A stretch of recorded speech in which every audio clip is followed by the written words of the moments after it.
And this is something that started to happen in the time of the Prophet ﷺ, right? So the ayah that I'm going to share with you, what Allah says, إِنَّمَا النَّجْوَى مِنَ الشَّيْطَانِ.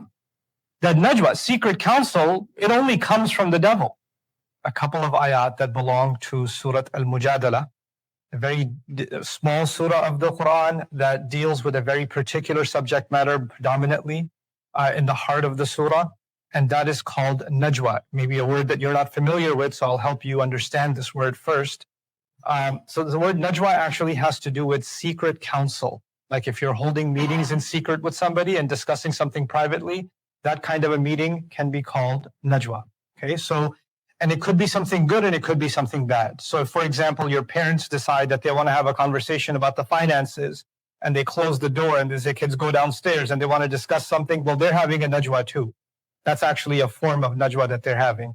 Or the elders in the family are discussing something. Or in a company when the executives are having a meeting and they close the conference room door, right? They're having najwa while the other employees are not supposed to know. Specifically is actually when the Prophet ﷺ was in Medina and the community of Muslims was growing and this mission was expanding. All kinds of people were coming into Islam and they all had all kinds of different motivations. Some people were very strong in their faith. They really knew why they've become Muslim. Other people were just kind of riding the wave, like everybody else around me became Muslim, so maybe I should too. I don't really know what this is about, but I'm just going to jump in anyway.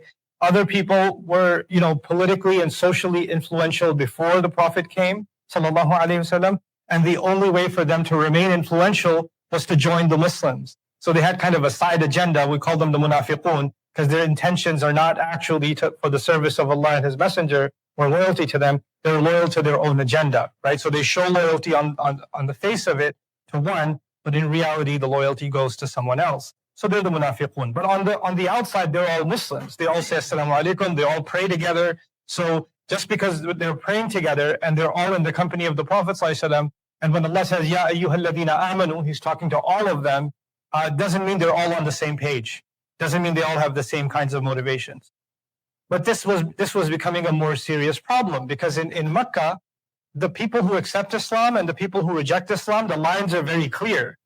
Either you love it or you hate it. That's it. There's no other. It's black and white. But when you move to Medina, in this community, there's a lot of gray. Where does this person actually stand? Where are their motivations? What's their real agenda? We don't really know, right?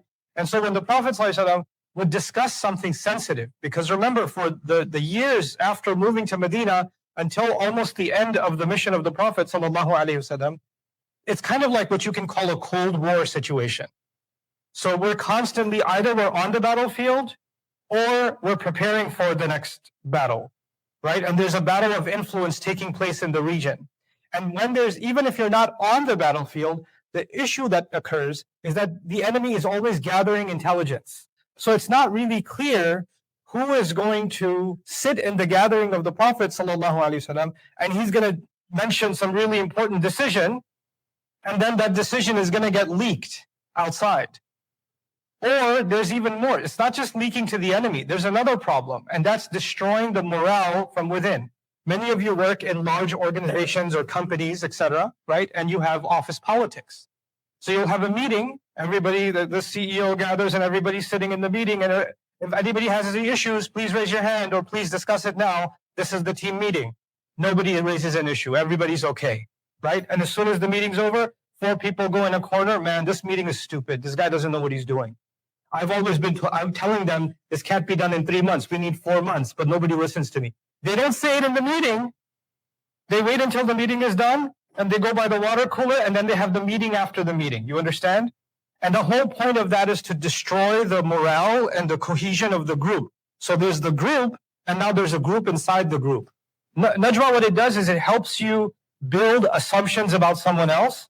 So you no longer listen to what they're saying. Please listen to this part carefully. You're no longer listening to what they're saying. You've already made a judgment about their intentions. So whatever they're saying doesn't even matter anymore. You've already overridden that with your own judgments. I know this is what they're saying, but I know what they really mean.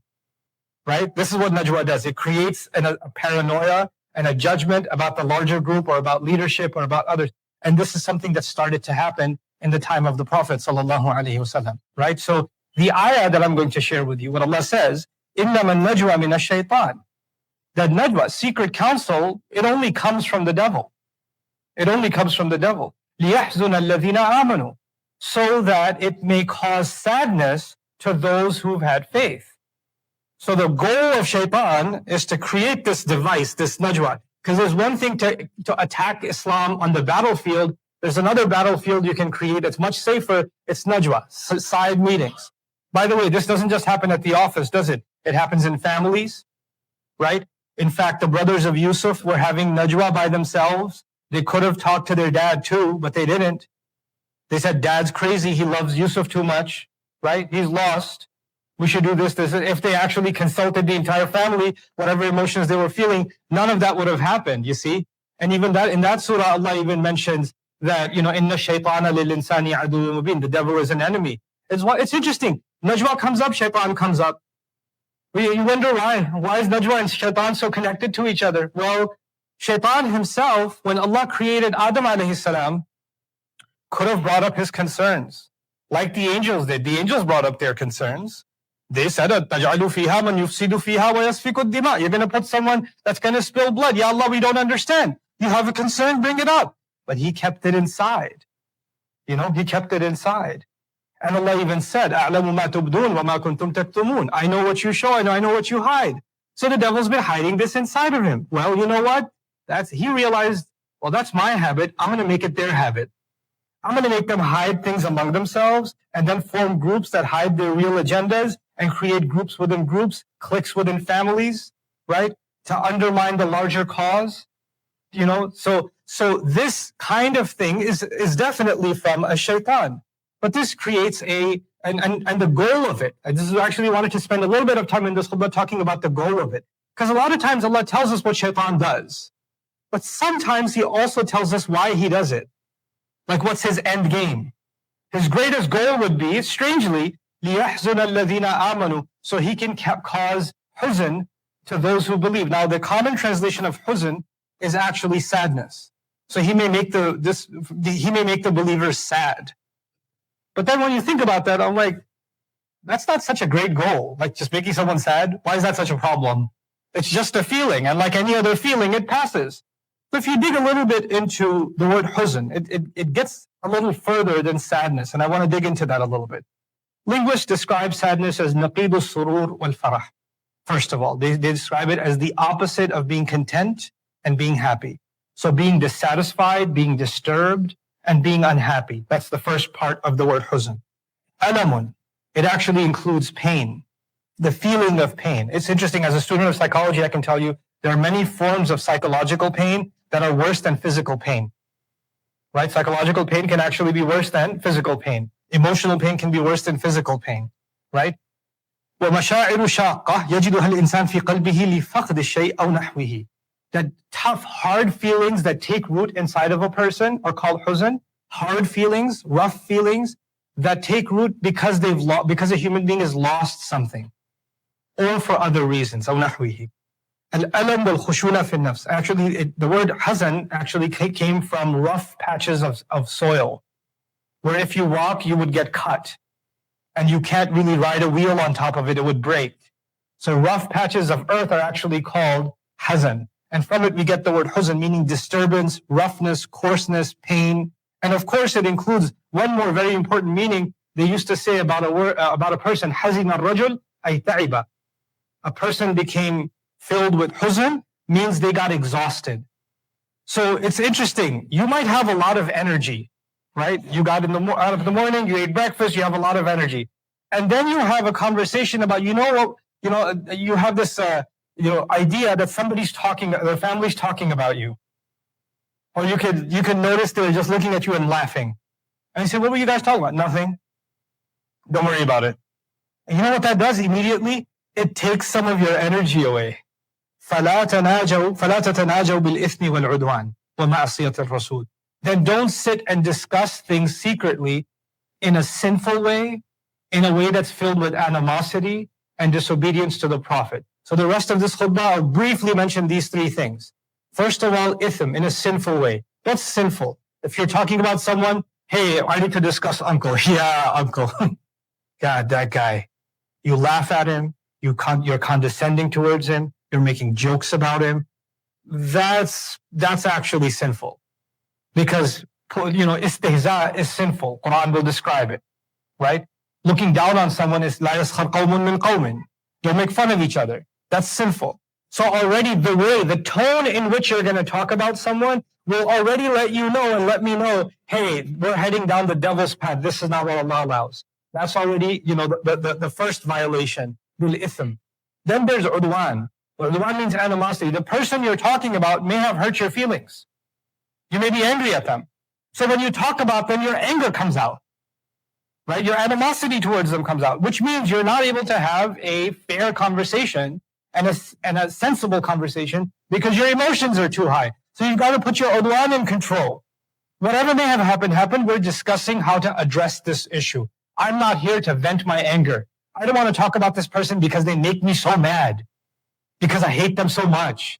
If those are dominant feelings in your thought process as you're talking about someone, don't do it. Just step back. That's your second red flag, right? So there's ithm and there's udwan. And then finally he says, وَمَعْصِيَةَ الرَّسُولِ, and disobedience of the Prophet sallallahu alaihi wasallam. And the Prophet sallallahu alaihi wasallam has given us ethics, character, morals, principles. Any of those principles being violated while you're discussing someone, you've got yourself a problem.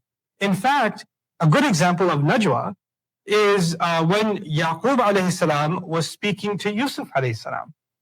And he said, لا تقصص رؤياك على إخوتك فيكيد لك كيدا إن الشيطان للإنسان عدو مبين. Don't tell this dream to your brothers. Right? He's talking about the brothers and the brothers aren't there. So if you don't have a clear understanding, you might say, this sounds like ghiba. Because when you talk about someone behind their back, that becomes ghiba. So is this ghiba because Yaqub is telling his son, don't tell this dream to your brothers, they will scheme against you. He did say something bad about them, right? He did say something bad about them. And the devil is a real enemy. So you might look at all of that and say, hey, wait, how does that fit with the other teachings of Islam? Well, the way it fits is, in this ayah, Allah tells us, here are the things to avoid, and then what are the things you should have? And so let's end with that. وَتَنَاجَوْا بِالْبِرِّ وَالتَّقْوَى.